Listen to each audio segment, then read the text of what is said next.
दोस्तों, लोक सेवा आयोग द्वारा आयोजित होने वाली एलटी ग्रेड परीक्षा 2025 के लिए इतिहास का आज हम मौलिककार आपको पढ़ाएंगे। यह भाग 10 होगा। इससे पहले हमने पिछला भाग पढ़ा दिया। अगर आप नहीं पढ़े तो प्लेलिस्ट में जाएंगे तो आपको वहां से आसानी से मिल जाएगा, उसको आप अध्ययन कर सकते हैं। इसमें ऐसे क्वेश्चन आपको हमने पुटअप किया है जो निश्चित तौर से आप लोगों को परीक्षा में देखने को मिलेंगे। जैसे देखिए, पहला क्वेश्चन है कि मौर्य के पतन के बाद कौन से जो दो राजवंशों का जो था उदय हुआ था। तो ये पूछ रहा है कि मौर्य पतन के बाद दो राजवंश का उदय हुआ, वो कौन कौन थे। तो ये देखिए आंसर, पहला था देशीय राजवंश। देशी राजवंश इसे ब्राह्मण वंश भी कहा जाता था, तो इसे ब्राह्मण वंश के नाम से जानते थे। और इसमें था शुंग वंश। कौन था? शुंग वंश। तो शुंग वंश का जो संस्थापक था वो पुष्यमित्र शुंग था। कौन था? तो पुष्यमित्र शुंग था। दूसरा जो ब्राह्मण वंश था वो कण्व वंश था, और कण्व वंश का जो शासक था वो वासुदेव। कौन थे? वासुदेव था। इसके बाद तीसरा जो राजवंश इसमें आया सातवाहन वंश, और इस वंश का संस्थापक सिमुक था। कौन था? सिमुक।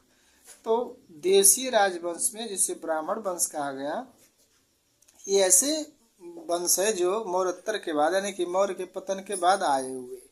तो जिसमें शुंग वंश, कण्व वंश, सातवाहन वंश। ये भी क्वेश्चन पूछ सकता है कि ब्राह्मण वंश किसे कहते हैं। तो ब्राह्मण वंश में देखिए देशी राजवंश, शुंग वंश, कण्व वंश और सातवाहन वंश इसमें आते हैं।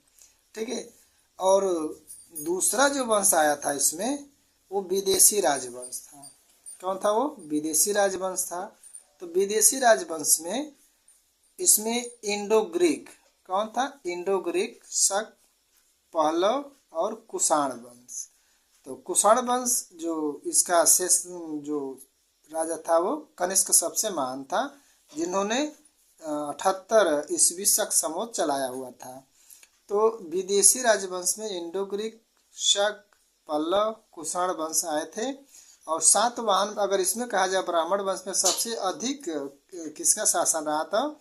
सातवाहन का रहा था सबसे अधिक। 200 वर्षों तक ले ये जो राज किया था। ठीक है, आगे बढ़े। अब इसमें अगला क्वेश्चन है कि विक्रम संवत एवं शक संवत में कितना अंतर रहा। ये कई बार क्वेश्चन पूछा गया है कि विक्रम संवत और शक संवत में कितना अंतर था।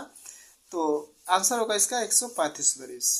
और इम्पोर्टेंट फैक्ट में देखिए, जो विक्रम संवत है वह 57 BC है। विक्रम संवत 57 BC, और जो शक संवत है वो 78 AB है। ठीक है। अब अगर दोनों को हम जोड़ देते हैं, चूंकि ये उल्टा चलता है तो इसमें जोड़ना पड़ेगा, तो कितना जाएगा? 135 आ जाएगा। तो 57 और 78 को जोड़ देंगे तो 135 हो जाएगा। तो यही पूछा जा रहा है कि विक्रम संवत और शक संवत में बीच कितना अंतर रहा था। तो 135 वर्ष। अब इम्पोर्टेंट शक संवत से देखिए, इसे कनिष्क द्वारा शकों को पराजित करने के उपलक्ष्य में जो है शक संवत 78 ईस्वी चलाया था। ठीक है। और दूसरा फैक्ट है, यह कनिष्क का राज्यारोहण वर्ष है, यानी कि इसी समय जो कनिष्क जो है अपना राज्यारोहण कराया था। तो राज्यारोहण वर्ष अगर पूछता है तो आप बताएंगे 78 ईस्वी। ठीक है। इसके बाद है नेक्स्ट पॉइंट में, यह कनिष्क का यह कुषाण वंश था। कुषाण वंश का शासक था कनिष्क। और इसमें जो बताया गया तो इसमें प्रथम माह कौन सा था? तो चैत है। तो ये भी पूछा जाता है प्रथम माह कौन सा? तो चैत माह इसमें बताया गया है कुषाण वंश। ठीक है। शक संवत में बताया गया है। अगला जो इम्पोर्टेंट क्वेश्चन है देखिए, वह कला जो भारतीय और यूनानी यानी कला जो शैली है जो भारतीय और यूनानी ग्रीक का मिश्रण कौन सा था? तो ये था आपका गांधार। कौन था? तो गांधार जो शैली है वो भारतीय और यूनानी दोनों का क्या है? वो मिश्रण है। इम्पोर्टेंट फैक्ट में देखिए, कनिष्क काल में दो मूर्ति कला शैलियों का विकास हुआ था। एक हुआ था मथुरा शैली, दूसरा था गांधार शैली। तो जो मथुरा शैली था ये पूर्णतः भारतीय शैली पर था। किस पर था? तो पूर्णतः यह भारतीय शैली पर था।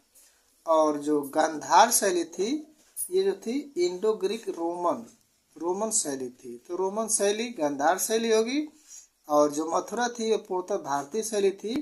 और इसी में जो है सर्वप्रथम जो प्रतिमा पाई गई थी तो महिषासुर की प्रतिमा है। किसकी है? तो महिषासुर की प्रतिमा इसमें पाई गई थी। ठीक है, इसे हम इंडो ग्रीक रोमन शैली कहते हैं, गांधार शैली को। तो कनिष्क के समय में दो शैलियों का विकास हुआ था, मथुरा और गांधार। इतना जान जाइए, मथुरा भारतीय शैली थी और गांधार जो थी ये रोमन शैली, विदेशी शैली, जिसे इंडो ग्रीक या रोमन शैली कहा गया था इसे। ठीक है, आगे बढ़ते हैं। वीडियो छोटा है लेकिन आप लोगों को बहुत समझ लीजिए कि एक कुंजी है आप लोगों के लिए। इसको आप अध्ययन करिए पूरा, इसको पढ़िए आप लोग।